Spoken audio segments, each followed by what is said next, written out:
बिहार में चुनाव है, सियासी जंग है और सियासी जंग में तमाम नेता अब जनता के बीच पहुंचने लगे हैं। कोरोना काल में यह पहला चुनाव है जिसमें वर्चुअल रैली और डिजिटल को प्राथमिकता दी गई है। बिहार एक प्रयोग है जिसमें कोरोना के काल और लॉकडाउन के बाद यह चुनाव विशेष मायने रखती है। राजनीतिक उठापटक के बीच दल बदलों का भी दौर रहा और इस सब के बीच जो सबसे पहले छन कर बातें आई कि क्या विकास की बयार बिहार में बही है।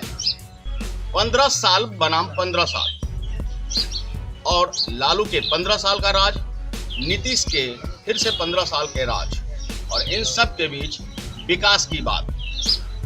आप देख रहे हैं बिहार बेबाक बात और मैं हूं आपके साथ संतोष गुप्ता। हमारे साथ रुपौली विधानसभा से निर्दलीय उम्मीदवार कलाधर मंडल बैठे हुए हैं। जानने की कोशिश करेंगे कि आखिरकार राजनीति में प्रवेश वो क्यों करना चाहते हैं, क्या बदलाव देखना चाहते हैं, जनता के लिए क्या योजनाएं हैं उनके मन में और क्या कुछ वो नया करेंगे। अगर विधानसभा पहुंचते हैं तो क्या कुछ अलग और अलग करके साबित करेंगे कि वे खास हैं अपने विधानसभा में। तो सबसे पहले तो आपका हमारे चैनल पर स्वागत है। कलाधर जी, आप अपने बारे में थोड़ा परिचय दें। देखिए, मैं 2001 में 1 से 6 तक ग्राम पंचायत सोनमा का मुखिया रहा। 2007 के जनवरी में मैं शिक्षक पेशा में आया और शिक्षक पेशा में वर्तमान भी मैं हूँ। अभी फिलहाल मेरी पत्नी पड़ोसी पंचायत में मुखिया है और यही मेरा परिचय है। ये मैं आपसे जानना चाहूँगा कि आखिर काजल के इस कोठरी में, राजनीति को काजल की कोठरी कहा जाता है जहाँ से लोग बेदाग नहीं निकल पाते हैं, फिर क्या वजह है कि आप राजनीति में प्रवेश करना चाहते हैं? काजल की कोठरी कहते हैं लोग, लेकिन मेरा मानना है कि आखिर हमारा समाज, हमारा स्टेट, हमारा देश बगैर राजनीति का चल भी नहीं सकता है। उसी पर सारा कारोबार निर्भर करता है। इसलिए राजनीति में हमें लगता है कि स्वच्छ विचारधारा अगर लेके चला जाए तो निश्चित रूप से राजनीति से ही हमारा देश चलता है, हमारा गांव चलता है, हमारा बिहार चलेगा। इसलिए राजनीति को काली कोठरी कहना तब तक सही है जब तक कि राजनीतिज्ञ काला धंधा करते हैं, काले विचार को समाज में रखते हैं, प्रयोग करते हैं। नहीं तो राजनीति तो देश के लिए, समाज के लिए बहुत ही जरूरी होता है। इसलिए कि राजनीतिज्ञ ही देश के, गांव के लोगों के जीने के लिए, संसाधन के लिए नीति निर्धारण करते हैं। उसे ही राजनीति कहा जाना चाहिए।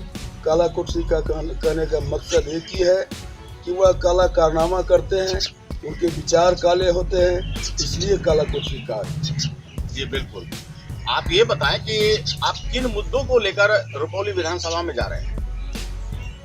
देखिए, आपको मैं पहले बता चुका हूँ, मैं वर्तमान शिक्षक पद पर हूँ, लेकिन इस बदलते परिवेश में, इस 15 साल के कार्यकाल में मैंने देखा कि शिक्षा जगत बिल्कुल बर्बाद हो चुका है।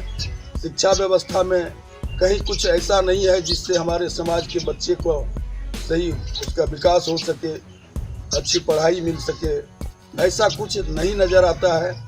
मैं एक विद्यालय का प्रधानाध्यापक रहते हुए आपको कहना चाहूँगा कि सरकारी विद्यालय का वह दशा है कि सरकारी विद्यालय में पढ़कर किसी गरीब दलित का बच्चा एक चपरासी का नौकरी भी नहीं पा सकेगा।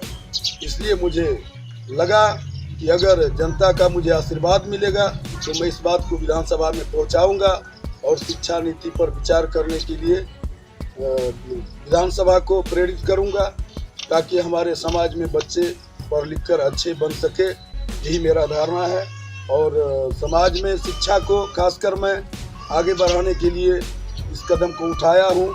और एक शिक्षा ही ऐसा कुंजी है जिससे दुनिया का हर ताला खुल सकता है। इस बार के चुनावी मुद्दा सभी दलों के लिए रोजी रोजगार है। आप रोजगार उत्पन्न करने के लिए क्या कुछ योजनाएं मन में है या प्लानिंग है या कुछ आपने सोचा है? कि हमारा क्षेत्र कृषि क्षेत्र है, यहाँ पर कृषि उपयोगी जमीन पर्याप्त है। यहाँ के लोगों के लिए अगर कृषि में उचित व्यवस्था किया जाए सरकार के द्वारा तो यहाँ का कृषि उन्नत होगा, लोगों का जीवन स्तर ऊंचा होगा, और जीवन स्तर ऊंचा होगा तो निश्चित रूप से सब कुछ ऊंचाई तक जाएगा, हमारा समुचित विकास होगा। यहाँ अगर मक्का से संबंधित फैक्ट्री लगाया जाए तो उसमें किसान को भी सही मुआवजा मिलेगा फसल का, और यहाँ के लोगों को रोजगार भी मिलेगा। इसलिए मैं प्रयास करूँगा यहाँ कृषि से संबंधित, जैसे यहाँ का केला का खेती होता है उसके लिए भी यहाँ संसाधन का अभाव है, उसका सही दाम नहीं मिल पाता है, किसान परेशान होते हैं। अगर हमें मौका मिला तो इन सबों के लिए कुछ न कुछ अच्छा व्यवस्था करवाने का, सुदृढ़ व्यवस्था करवाने का बिहार से मजदूरों का बहुत पलायन हो रहा है, क्या वजह है इसका? देखिए, उसका मूल कारण है कि इस बढ़ती जनसंख्या में लोगों को यहाँ उचित काम नहीं मिल पाता है। काम है जितना भी तो उनके कार्य क्षमता के अनुसार उन्हें पैसा नहीं मिलता है, इसलिए वो पलायन करके बाहर जाते हैं और अपना पेट चलाने का काम। रोकने के लिए क्या व्यवस्था दुरुस्त करेंगे आप? उन्हें रोकने के लिए तो मैं पहले भी कहा कि उसके लिए यहाँ फैक्ट्री लगाया जाए, छोटे छोटे कुटीर उद्योग का व्यवस्था किया जाए ताकि वो अपने जगह पर अपना काम करके अपना। यदि आप विधानसभा तक पहुंच जाते हैं, यदि जनता का आशीर्वाद आपको मिलता है और विधानसभा में आप पहुंच जाते हैं तो जीतने के बाद आपकी पहली प्राथमिकता क्या होगी? हमें तो दिल में अभिलाषा है कि अगर मुझे आशीर्वाद मिला जनता का तो सबसे पहला काम मैं करने का प्रयास करूंगा, यहाँ का कृषि सुधार हो और उसके बाद लोगों के जनजीवन में शिक्षा का माहौल हो, लोग शिक्षित हों। एक शिक्षित व्यक्ति ही सही रास्ता से अपना खेती भी कर सकता है, नौकरी के लिए भी प्रयास करता है और काबिलियत के साथ बिजनेस भी कर सकता है। इसलिए मैं शिक्षा को सबसे बहुत बड़ा महत्व देने का काम करूँगा।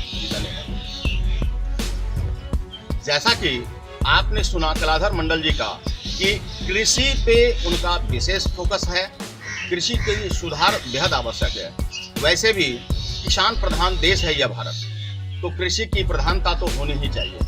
शिक्षा में आमूलचूल परिवर्तन की भी आवश्यकता है और उसके लिए भी प्रयास करत हैं। और इनका मानना है कि यदि ये विधानसभा पहुंचते हैं तो पहली प्राथमिकता होगी लघु उद्योगों का बढ़ावा देना और शैक्षणिक स्तर को सुदृढ़ करना, कृषि के स्तर पर तमाम आधुनिक यंत्र के साथ कृषि में उत्पादन में वृद्धि कराना। सोच नई है और इनकी विचारधारा निश्चित रूप से सराहनीय है। देखना दिलचस्प होगा कि राजनीति में कब किसकी हो जाती है सह और किसकी हो जाती है मात, यह 10 नवंबर के पिटारा खुलने पर पता चलेगा।